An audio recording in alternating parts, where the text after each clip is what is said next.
আজকে নারীরা মাঠে নেমেছে বিএনপির এক কুলাঙ্গার নারীদের জামাতের মহিলাদের ব্যাপারে যে খারাপ মন্তব্য করেছে ছায়া খুলে নেবে, এই যে নোংরা মন্তব্য, এর প্রতিবাদে আজকে নারী সমাজ স্বতঃস্ফূর্তভাবে মাঠে নেমেছে, এর প্রতিবাদ করছে এবং আগামী দিনে দাঁড়িপাল্লাকে বিজয়ী করে এর প্রতিশোধ তারা নিতে চায়।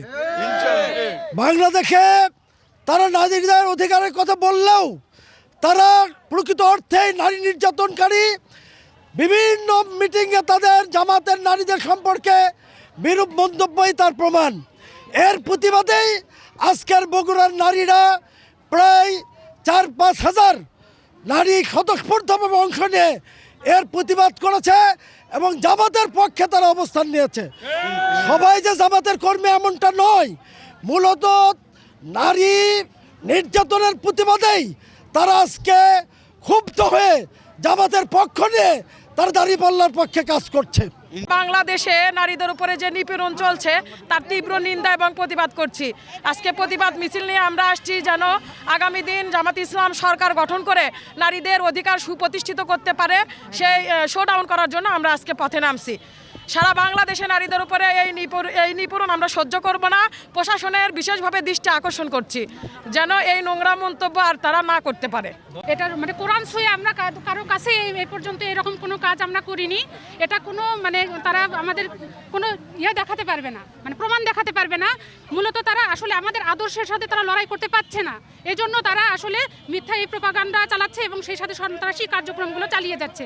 তাছাড়াও আপনারা দেখতে পাবেন যে মূলত আমরা আপনাদের মাধ্যমেই, এই মিডিয়ার মাধ্যমে আমরা জেনেছি বা দেখেছি, অনেকবার দেখেছি যে আসলে এই ভিডিওগুলোতে যে বিভিন্ন বিএনপির নেতাকর্মীরা তারাই মূলত জান্নাতের টিকিটগুলো বিক্রি করছে, যে ধানের শীষে ভোট দিলে জান্নাতে সহজেই চলে যাওয়া যাবে। এটা আমরা কোনো দিন আমাদের কোনো নেতাকর্মী বা আমরা কখনোই এই বিষয়ে কোনো কথা বলিনি।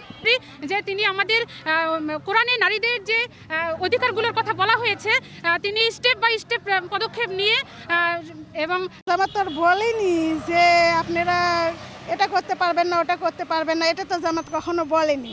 তারা বলছে যে হ্যাঁ আপনারা সব কিছু করতে পারবেন কিন্তু পর্দার সহিত করতে পারবেন। এই কারণে আমরা চাই যে বাংলাদেশের প্রতিটা মহিলা, মা, বোন সবাই মানে যে নির্বিঘ্নেই চলাফেরা করুক বা পর্দার সাথে চলাফেরা করুক। এত খুশি আমি কোনোদিন হই নাই। আমি দাঁড়িপাল্লার মিছিল, আমি খুব খুশি। দাঁড়িপাল্লা মানে সুষ্ঠু নির্বাচন হলে ইনশাল্লাহ দাঁড়িপাল্লা উঠবে, কারণ দাঁড়িপাল্লা দুর্নীতি করবে না, ওরা দেশ ভালোভাবে চালাবে, দেশের মানুষকে ভালো বানাবে, সেটাই আমার কামনা। বারবার আমরা নাঙ্গল দেখেছি, ধানের শীষ দেখেছি এবং নৌকা দেখেছি, এবার আমরা দাঁড়িপাল্লা দেখতে চাই। আমরা আমাদের বাংলাদেশের প্রজন্ম নতুন দেখতে চাই এবং আমাদের বাংলাদেশকে একটি সুশীল বাংলাদেশ দেখতে চাই, সোনার বাংলাদেশ দেখতে চাই।